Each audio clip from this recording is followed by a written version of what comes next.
Lukas hoofstuk 19.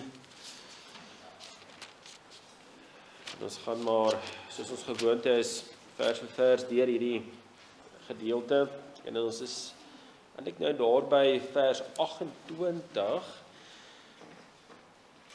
Eintlik begin dit by 29, is nou eintlik die volgende paragraaf, maar 28 wys vir ons hoe Jesus dan op pad is Jerusalem toe.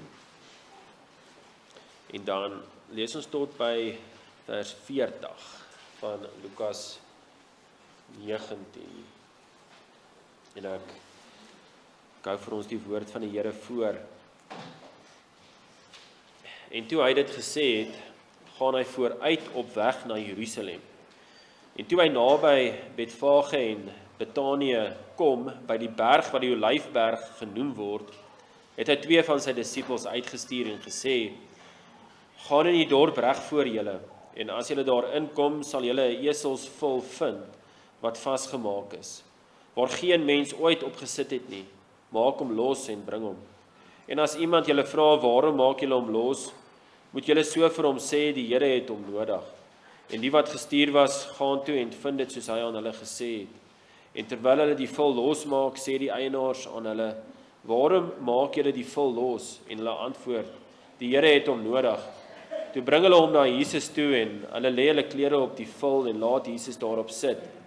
En terwyl hy voortgaan, gooi hulle klere oop op die pad. En toe hy al naby die afdraand van die Olyfberg kom, begin die hele menigte disippels God met blydskap te prys, met 'n groot stem oor die kragtige dade wat hulle gesien het, terwyl hulle sê: geseënd is die koning wat kom in die naam van die Here, vrede in die hemel en heerlikheid in die hoogste hemele. En sommige van die fariseërs uit die skare sê vir hom: meester, bestraf u disippels. En hy antwoord en sê vir hulle: ek sê vir julle, as hulle swyg, sal die klippe uitroep. So sedert Jesus sy aangesig daar in Lukas 9 vers 51 op Jerusalem gerig het, is hy op pad daarna toe. Hy weet, dit is sy eindbestemming, dit is waar hy gaan lei. Dit is ook natuurlik waar die mense hom gaan erken as die koning, wat ons ook sien in hierdie gedeelte, maar dit is waar toe sy hele roeping op afstuur, en dit is om daar aan die kruis te gaan lei, en dan ook die dood oorwin, en so die sondes van sy volk op hom te dra. Nou, baie keer as mens die evangelie beskrywings lees, onder andere ook hierso in die gedeeltes wat ons voor hierdie al gelees het, dan kom mens agter dat daar is nog 'n lyn deur Lukas. Mens sien nie goed, Jesus is op pad Jerusalem toe, mens sien daai lyn, en hy is besig om goeders te leer. Maar in hoofstukke self is daar gewoonlik 'n tema. En wat interessant is, as jy kyk na begin van hoofstuk 19, dan is dit mos nou Saggeus en sy bekering. Hoe het hy gewys, hy het tot bekering gekom. Hy is bereid om van daai geld wat hy gesteel het, in 'n geval of selfs regmatig gemaak het, want hy was 'n tollenaar, hy het belasting ingevorder, maar hy het duidelik mense uitgebuit. Maar hy was bereid en hy wou selfs 4 keer terugbetaal wat hy gesteel het, wat hy uitgebuit het. So daar was duidelike bewys van hy het tot bekering gekom. En hierdie persoon is dan 'n werklike kind van Abraham, 'n seun van Abraham, sê Jesus daar in vers 9. En dan het jy die gelykenis van die ponde. Dan sien ons ook daarin dat die Here wil hê ook ons met ons besittings wat hy vir ons gee, ons is net rentmeesters, wil hy hê ons moet daarmee woeker, maar in die regte sin van woeker, en dan dit tot sy eer aanwend in hierdie lewe. So bekering het 'n impak in hierdie lewe, dat ons besig is met die Here se gawes wat hy vir ons gee, geld wat hy ons gee, waar hy ons sit, in die huisgesinne en so aan, dit moet duidelik wees, die bekering. En dan is die vraag nou, hoe werk die besittings dan nou in hierdie gedeelte? En ons gaan dit sien, dat hierso is dit baie duidelik eintlik, dat die eer van die Here, om Jesus te erken as jou verlosser, het 'n vatbare impak. Dit sal gewys word deur jou besittings wat jy het. En natuurlik ook in die woorde wat jy gee. Nou Jesus was nie op pad na Jerusalem uiteindelik vir die kroning as koning nie. Hy was op pad na sy dood toe. En op pad na sy dood toe het ons tog voor daardie kruis 'n blik op die kroon gekry. Die kroon wat hy uiteindelik sal dra as koning Jesus. En dan sien ons die koninklike eer wat Jesus verdien. En natuurlik sien ons dit in hoe die mense wys hulle is disippels van Jesus. Ons het in die vorige gedeelte gesien en ons gaan dit weer eens hier sien. En dit gee vir ons 'n voorsmaakie van wat ter eer Jesus uiteindelik gaan kry wanneer hy terugkom eendag. Want hy gaan terugkom. En dan gaan hy nie meer kom op 'n donkie nie. Hy gaan kom op 'n wit perd. Hy gaan kom in 'n totale magsvertoning. So hierdie was maar 'n voorsmaakie, hierdie intog van Jesus in Jerusalem in.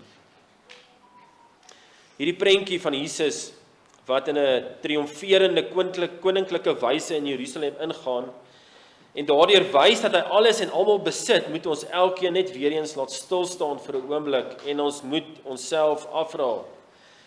Gee ek aan koning Jesus die erkenning deur my besittings en deur my aanbidding wat hy verdien?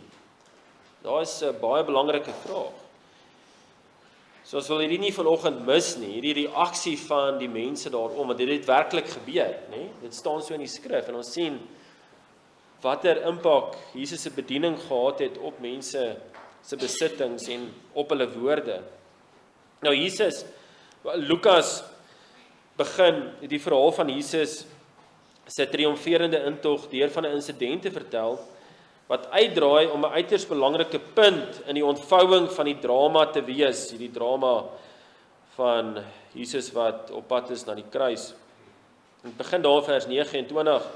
En toe hy naby Betfage en Betanië kom, by die berg wat die Olyfberg genoem word, en hierdie is baie naby aan Jerusalem, dit is omtrent 3 km van Jerusalem af, het hy 2 van sy disippels uitgestuur en gesê, gaan in die dorp reg voor julle, en as julle daar inkom, sal julle 'n eselsvul vind wat vasgemaak is, waar geen mens ooit op gesit het nie. Maak hom los en bring hom, en as iemand julle vra waarom maak julle hom los, moet julle so vir hom sê, die Here het hom nodig. En die wat gestuur was, gaan toe en vind dit soos hy aan hulle gesê het. En terwyl hulle die vul losmaak, sê die eienaars van hulle, waarom maak julle die vul los? En hulle antwoord, die Here het hom nodig. Nou, wanneer ons hierdie gedeelte miskien die eerste keer lees, daardie vers, en dan sal ons nou dink, sjoe, Jesus nou van sy disippels verwag om 'n eselsvul te gaan steel. Nee, as jy so lees, dan dink jy maar hulle moet daar kom en daar's ander eienaars van hierdie vul.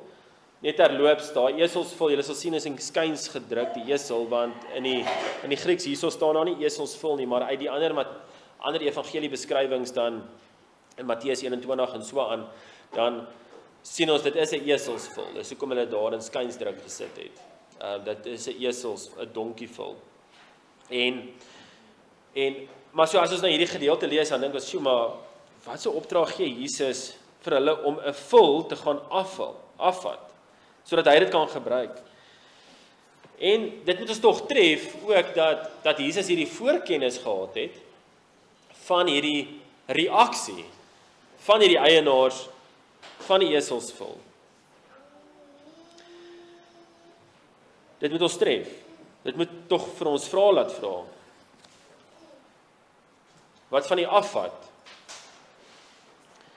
Nou, in Jesus se bediening op aarde, as hy nou bedien het en hy tussen die mense bedien, dan het hy regtig geen besittings gehad nie, behalwe daai wat aan sy lyf was. Hy het nie eers 'n plek gehad om sy kop neer te sit nie. Hy kon nie eers slaap nie, hy sê mos, hy kry nie rus nie, waar gaan lê hy homself neer? Dan sien ons hierin dat hy werklik sy goddelike voorregte prysgegee om ons te kom dien, om ons te kom verlos. Ons sien dit daar in Filippense 2. Maar aan die ander kant het hy duidelik gewys dat hy ook God is wat op enige oomblik iets van sy skepping kon gebruik vir sy verlossingstaak. Nee, dit is op 'n stadium waar Jesus selfs hy het 'n muntstuk nodig en dan kom die vis en dan gee die vis vir hom 'n muntstuk. So hy het geen besittings aan die een kant, want hy's duidelik besig met hierdie taak om al sy voorregte prys te gee, maar aan ander opsigte dan sien ons hy is die Here, hy is die Skepper wat op enige oomblik daardie besittings kan gebruik.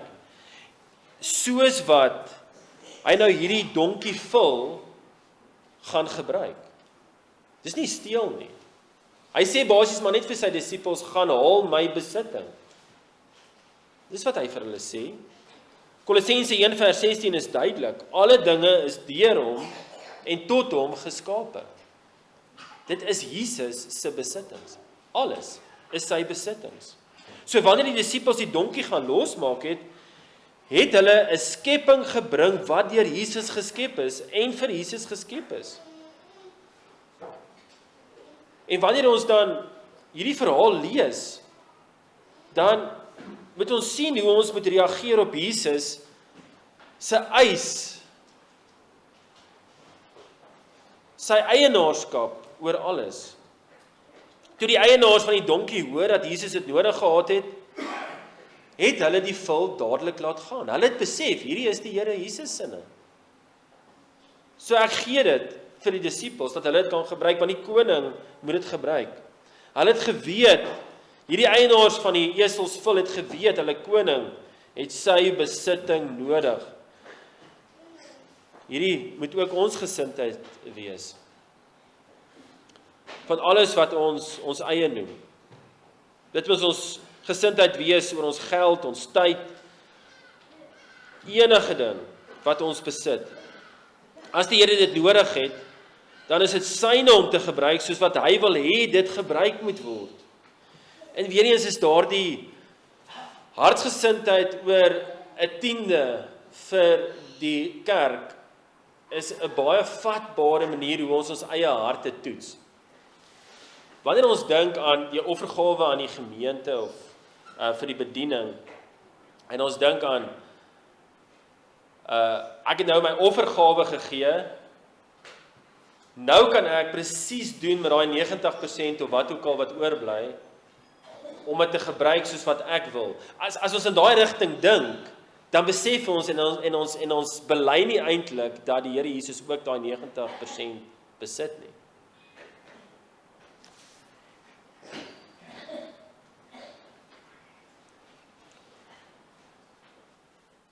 As ons 'n verligting ervaar wanneer ons hoor, goed, ons moet 10% van ons inkomste gee, en dit is heeltemal reg om dit te doen, en ek kry daai verligting van, so, gelukkig is dit miskien al wat ek hoef te gee, ek kan dit nou net gebruik vir myself, dan is ons hartsgesindheid verkeerd.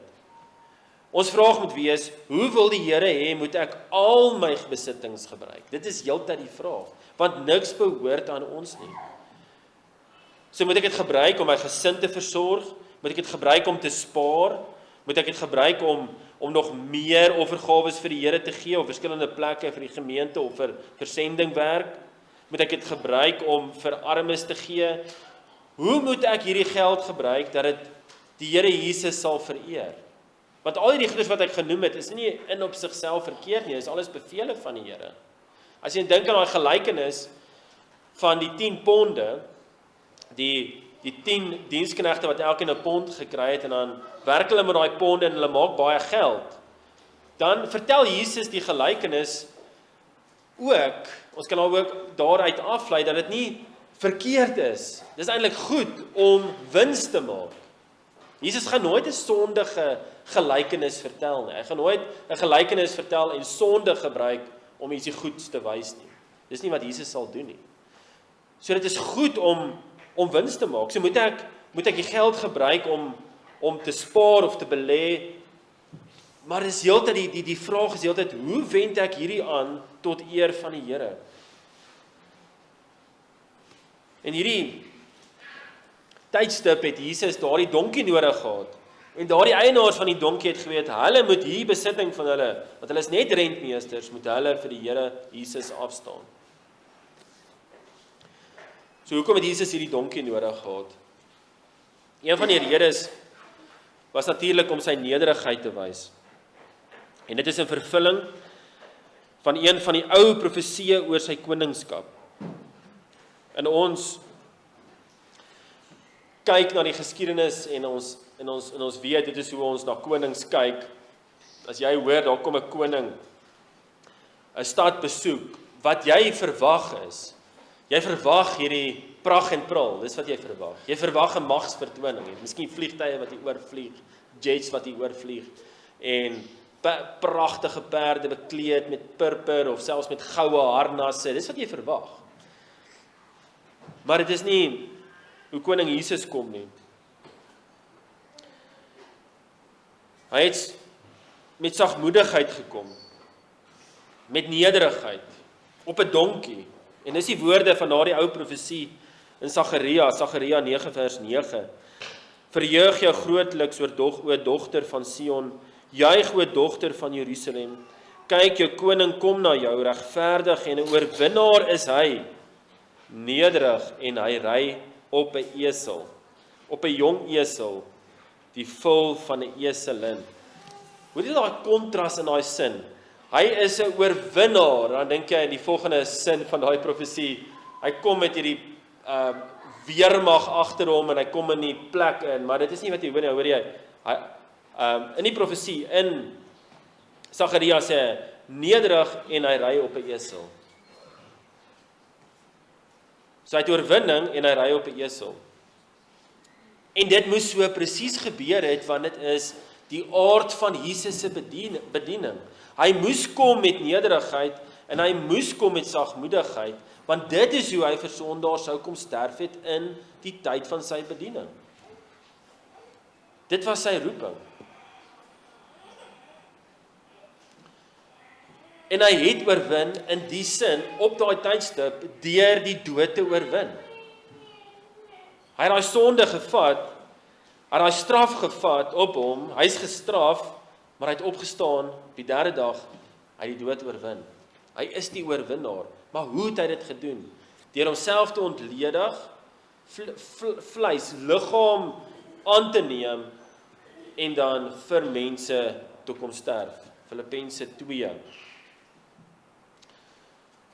Lukas het vroeër in Lukas 1 vers 32 geprofeteer dat Jesus koning sou word. En nou is sy koninkryk in volle vertoning. Maar dis nie koninkryk wat ons natuurlike mens lekker kan verstaan nie. Dit is die probleem eintlik. Ons sit met die probleem. Hy was besig, dis nou Jesus, om die donkie van Israel se koningskap te ry. En die mense daarom het iets gesnap, want hulle het natuurlik seker Sagaria geken, en die mense daarom, sy disippels het dit erken, en soos ons in die volgende verse ook gaan sien. Hulle het nie miskien lekker verstaan watter tipe koning Jesus sou wees nie, hulle het miskien 'n politieke koning verwag, dat hulle sit met hierdie kontras, hulle sien en hulle hoor wat Jesus sê oor sonde, maar hulle sit nog met hierdie ding van die Romeinse ryk is daar, die vyande van God is daar, wat nie die Here erken nie, wat sy volk haat. So hulle verwag aan die een, hulle moes hierdie wrywing gehad het. Hulle moes gedink het die Romeinse oorheersers sou nou vernietig word deur Jesus. Ja goed, Jesus gaan nou met 'n donkie in, maar dan gaan skielik hierdie magsvertoning kom en hy gaan sy engele stuur. Dit moes ook daar 'n verwagting vir hulle gewees het. En in 'n mate is hulle natuurlik reg. Dit sal gebeur eendag. Maar daai was nie die aard van Jesus se bediening toe nie. Dit gaan gebeur. Jesus gaan met daai pragt en praal kom. Hy gaan met daai magsvertoning kom. Nie net met 'n menslike magsvertoning en almal gaan duidelik wees hierdie is koning Jesus wat kom om te oordeel. Dit gaan gebeur wanneer Jesus terugkom. Maar nou in sy bediening kom Jesus nie op hierdie manier van mag, hierdie manier van afsydigheid nie, want as 'n koning ons deur 'n stad ry, hy's alleen daar, jy weet, jy almal kyk na hom, hy's duidelik anderste as die mense. Maar dis nie hoe Jesus nou regeer nie, dit is nie hoe hy nou bedien nie. Nou, ek praat van nou, nie 2000 jaar terug nie, hy het onder die mense gelewe, maar hoe bedien hy nou? Hoe kom hy nou na mense toe? Met hierdie magsvertoning? Natuurlik sien ons sy mag in die skepping, dis baie duidelik, maar op 'n persoonlike vlak. Hy kom nie op hierdie manier van hy's gereed om enige iemand voor hom te vernietig nie. Nee, Jesus kom met sagmoedigheid. En hy kom op dieselfde manier in ons eie lewe. Matteus 11 vers 28. Waar Jesus dan sê na alles in hierdie opdrag, kom na alle sondaars, kom na my toe. Almal wat vermoeid en belas is, en ek sal julle rus gee. Neem my juk op julle en leer van my, want ek is sagmoedig en nederig van hart, en julle sal rus vind vir julle siele, want my juk is sag en my las is lig. So wanneer jy hierdie koning bely, as jy hierdie koning ken en jy sê ek wil hom aanbid, hierdie ene wat so sy lewe kom gee het, en ek wat vermoeid en belas is, ek besef my sonde en ek besef ek verdien die ewige straf, maar ek het 'n verlosser en ek bely hom. So daar's daai nederige gesindheid. Jy sien daai verbintenis tussen nederigheid by Jesus om so te kom bedien. Hy het homself ontledig. Hy het daai regte prys gegee om onder ons te kom lewe. Daai gesindheid is in 'n sin dan by ons en moet by ons teenwoordig wees. Nee, daai nederige gesindheid, want dit is wat daar by Jesus was. Dis hoe hy na ons toe kom. Wanneer ons daardie hoogmoedigheid in ons eie harte sien teenoor ander mense, wanneer ek selfs die wet van die Here gebruik om neer te kyk op ander mense, dan is ek juis nie in die gesindheid van Jesus en die gesindheid van verlossing nie.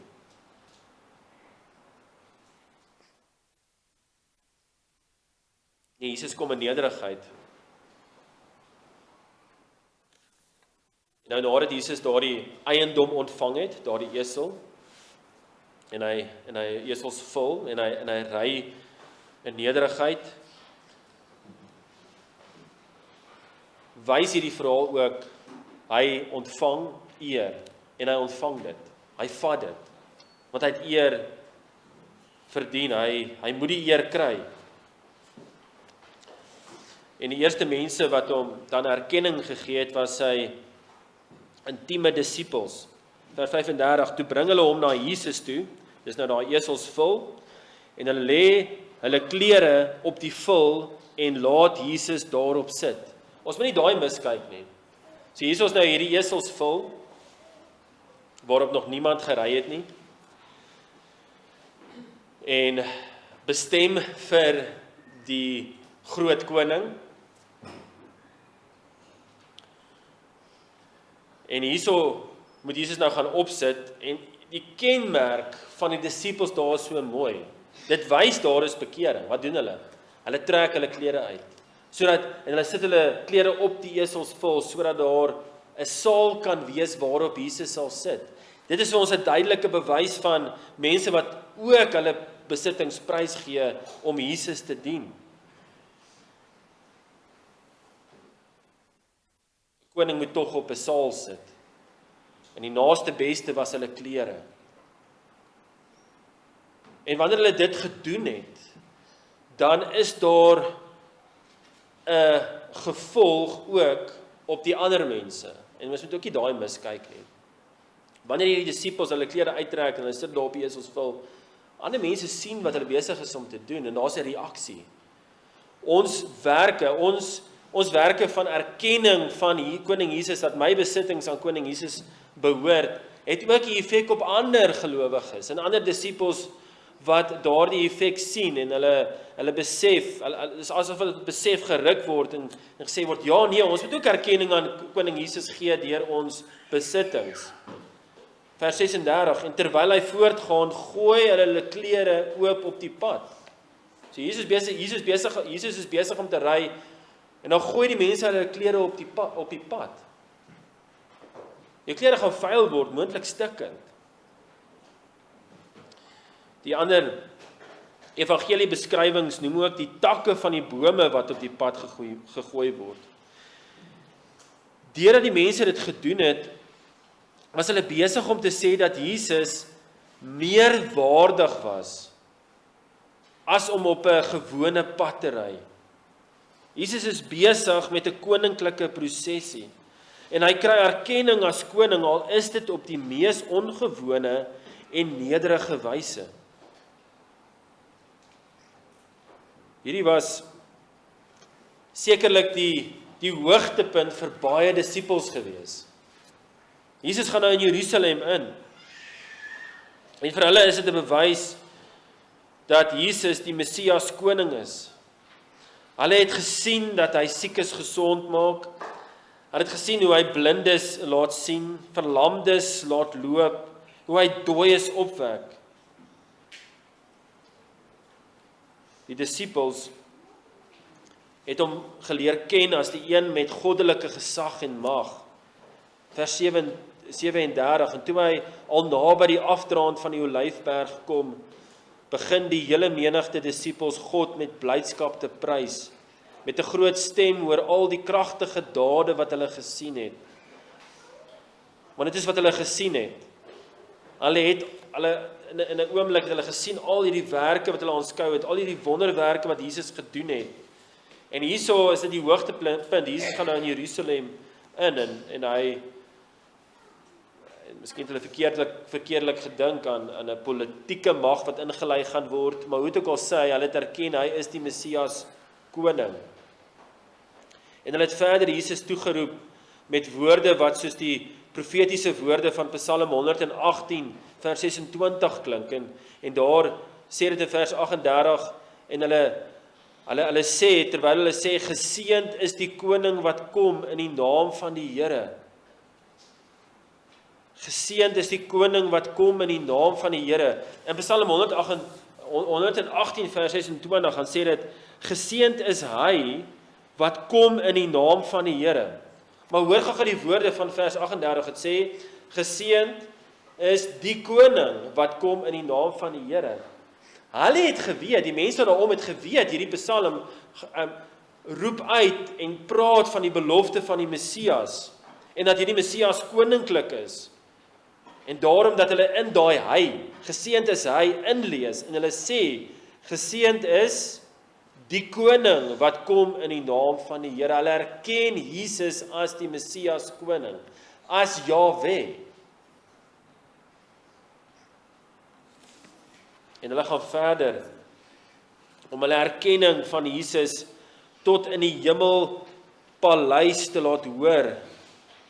Dis daar aan die einde van 38, vrede in die hemel en heerlikheid in die hoogste hemele. Daardie erkenning was ook die erkenning in die begin van Jesus se bediening. Of mens kan sê in die begin van sy lewe.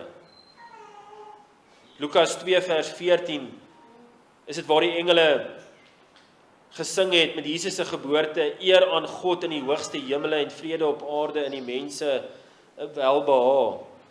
En nou weer eens hierso eindig Jesus se bediening ook op daardie hoë noot, vrede in die hemel en heerlikheid in die hoogste hemele. Die koning het gekom en sy mense gee eer aan hom. Dis tog die rede hoekom ons geskep is.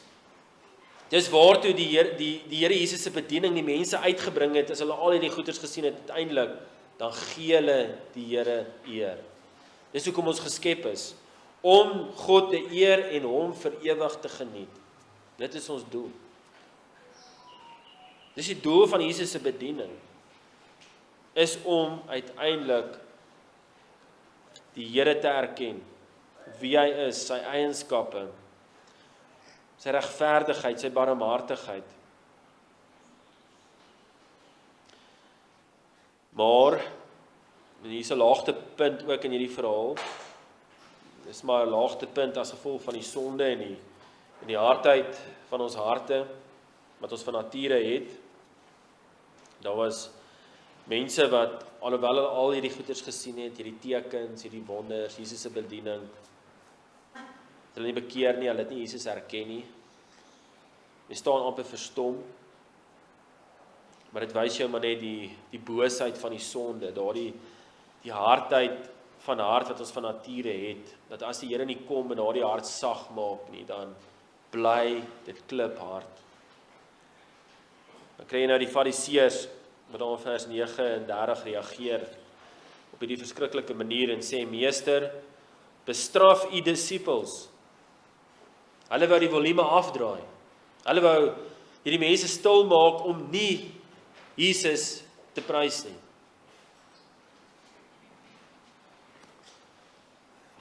Maar kyk Jesus antwoord. Hy sê vir hulle, ek sê vir julle, as hulle swyg, as hierdie mense stil bly, dan gaan die skepping uitroep. Dan gaan hierdie klippe uitroep. Ons weet hoe stil klippe is.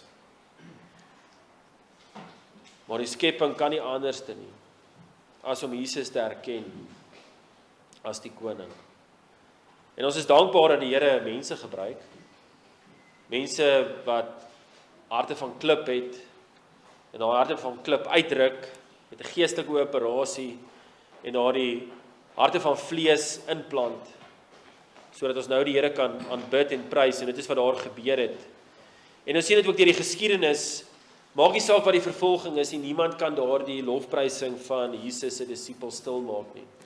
En dis wat ons tog vandag wil doen weer eens.